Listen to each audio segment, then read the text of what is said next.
Card. Every lecture we are loading on YouTube. Yes.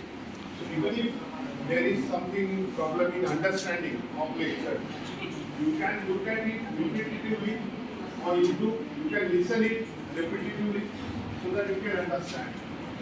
Is that clear? Okay. So let us start with the duties of company secretary. Okay.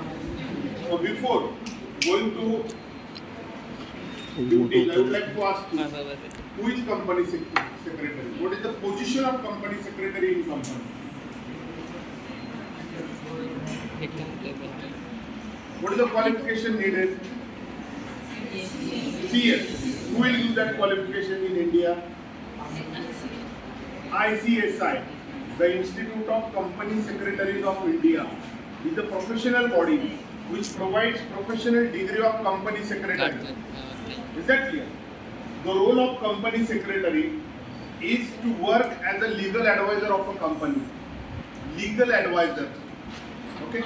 There are 3 duties written on the board.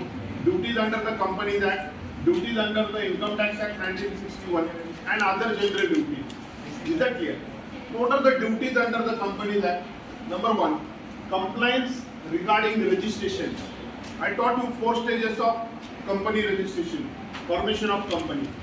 Number 1 is promotion stage. Second is registration stage. Third is capital subscription stage. And fourth is commencement of business stage. Am I right or not? So registration requires the documents to be submitted to the government.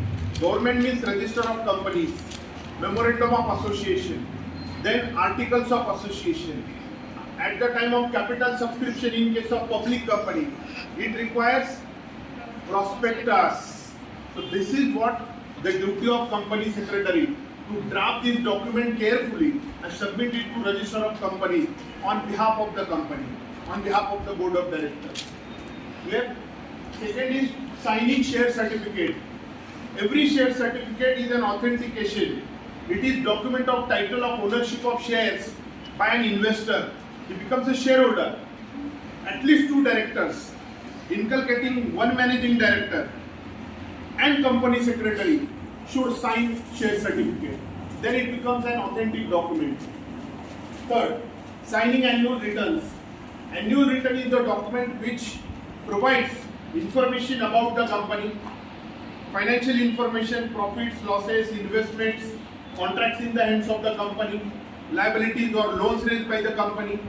Detailed information is provided in annual returns. It must be signed by a company secretary and managing director and at least 1 more director. Authentication of financial statements. What is financial statements? Profit and loss account, schedules to the balance sheet, cash flow statement, funds flow statement. All these are what? These are financial statements. Unless and until it is signed by the directors and company secretary, it cannot become an authentic document. So very important. Compliance relating to managing director and full-time director. Clear? Managing director, yesterday last lecture we discussed. He is head of the board of directors. And full-time director is the employee who is appointed to work on full-time basis for company. Clear? Then representing the company at NCLT, National Company Law Tribunal. It is a court for companies. It works under the central government of India, Ministry of Company Affairs, Ministry of Law. Previously it was leading. And under Ministry of Law, Ministry of Company Affairs, under which NCLT, its old name was CLB, Company Law Board. Later on its name became Appellate Tribunal. Now its name is National Company Law Tribunal. All problems, cases, complaints relating to companies in India are registered at National Company Law Tribunal, and the body of 8 to 10 people decides the judgment in case of such kind of complaints. So I hope it is understood. Then authentication of the documents. Authentication means signing after proper understanding and reading. Then summons to the company secretary. If company secretary fails in following his duties, which are legal duties, as per different sections of the Companies Act, such summons can be provided to the company secretary by NCLT. Then duties under the Income Tax Act, if you will see, to verify and submit the attested returns and forms. Now what are returns?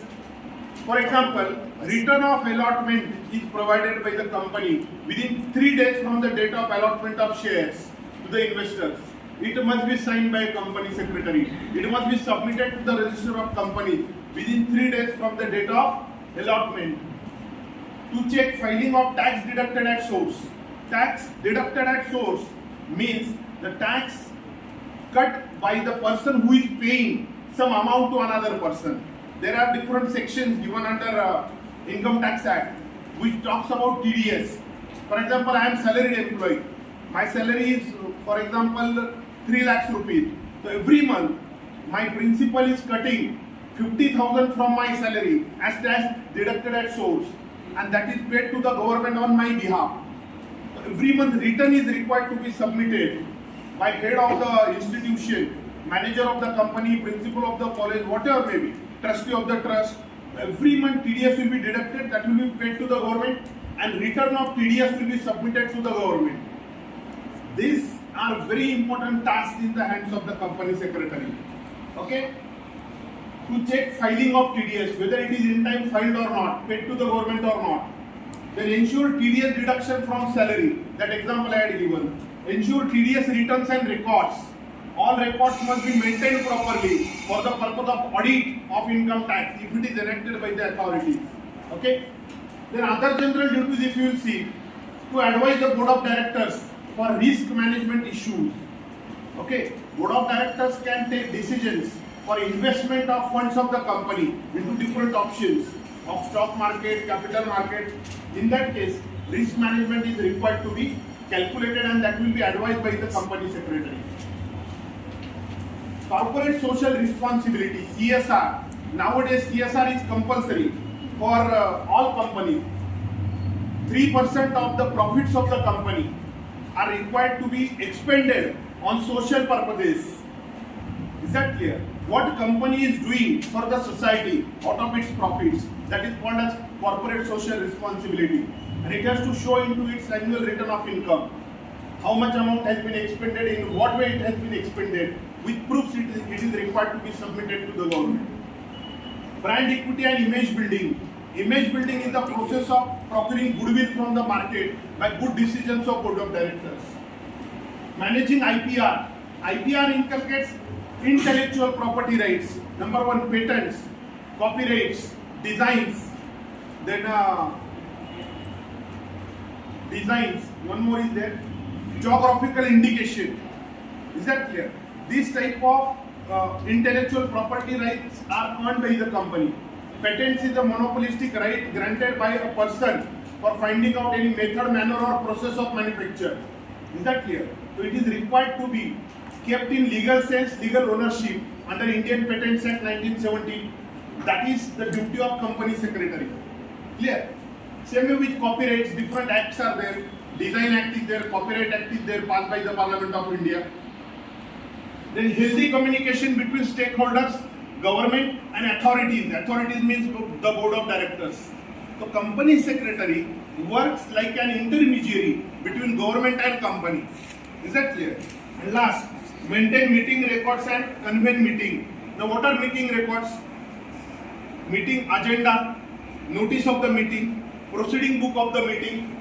Clear? What is the discussions carried out at the meeting? What are different types of meeting? Annual general meeting, extraordinary general meeting, special meeting, committee meeting. All these meetings are conducted by company secretary, and the records are required to be maintained properly. So company secretary will get it done. That reports will provide the detailed managerial decision making and discussions in meeting which have been carried out. So I think this is very important duty. Last but not least, maintaining the records of meetings and convening meetings. Is that clear? If any questions are there, you can ask me. Any questions, any doubts?